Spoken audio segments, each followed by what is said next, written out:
So in chapter 1, today I will explain you how to balance the chemical equation. See, question ऐसे words में देंगे, not necessary कि वो आपको reaction लिख के देंगे एंड देन आपको बैलेंस करना है.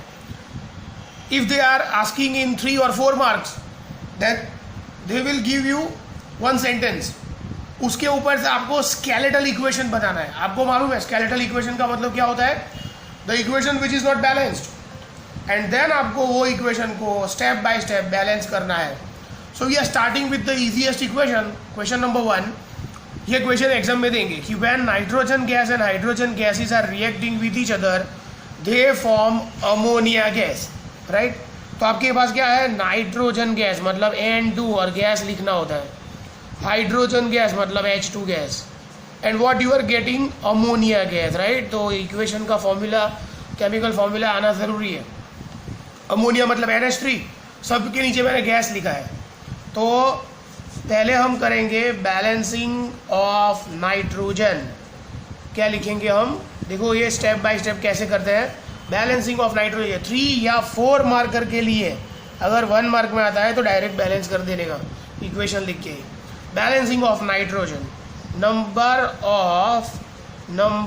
Of nitrogen atoms on reactant side. मतलब रिएक्टेंट मतलब लेफ्ट साइड कितने नाइट्रोजन के एटम है? 2. And number of nitrogen atom, आपको ऐसा नहीं लिखना है, आपको पूरी लाइन लिखनी है. Number of nitrogen atoms on product side. तो प्रोडक्ट मतलब राइट साइड कितने नाइट्रोजन है? It is only 1. हाइड्रोजन 3 है, नाइट्रोजन तो सिर्फ एक ही है. तो अगर मुझे नाइट्रोजन को बैलेंस करना है तो यहाँ पे मुझे 2 रखना पड़ेगा. 2 रखना पड़ेगा तो जो नंबर आप लिखते हो वो मल्टीप्लाई में आता है. मतलब ऐसा नहीं कि आपने 2 लिखा तो ये 2 और ये 1 3 हो जाएगा. ये ऑलरेडी 1 है. राइट. अगर आप 2 लिखोगे तो 2 1 2 हो जाएगा. तो 2 नाइट्रोजन एंड 2 नाइट्रोजन. तो हम लिखेंगे to balance the nitrogen atoms put 2 before what? NH3. मतलब NH3 के आगे क्या लिखो? 2. तो क्या आएगा? इक्वेशन क्या आएगा? N2 gas plus H2 gas gives 2NH3 gas. Right. ये हो गया. देखो नाइट्रोजन 2 और नाइट्रोजन 2 है. अभी हम करेंगे जो बाकी है उसका बैलेंसिंग. तो balancing of hydrogen gas. Balancing of hydrogen gas, number of hydrogen atoms on reactant side. Reactant मतलब लेफ्ट साइड. तो लेफ्ट साइड कितना हाइड्रोजन है? Only 2. There are 2. Right. And number of hydrogen atoms on product side कितना hydrogen है? 3 2 समझे आप? ये 3 और 2 ये हमेशा मल्टीप्लाई होता है. 3 2 मतलब कितने नाइट्रोजन है? 6 हाइड्रोजन. सॉरी. तो अगर मुझे हाइड्रोजन को बैलेंस करना है, ये हाइड्रोजन को बैलेंस करना है तो यहाँ पे 3 लिख दूँ तो 3 2 क्या हो जाएगा? 3 2 6 और ये भी 6. तो बैलेंस हो जाएगा ना.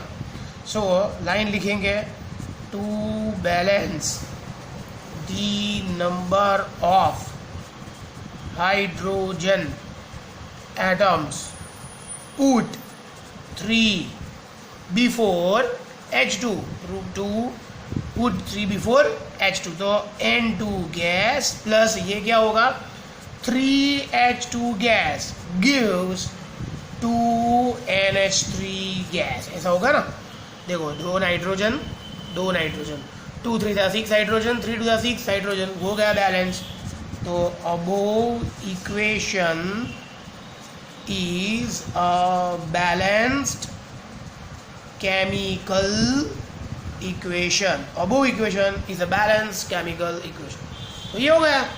तो इसके जैसे ही आपको एक करना है खुद. तो ये आपको बाय सेल्फ करना है. SO2 plus O2.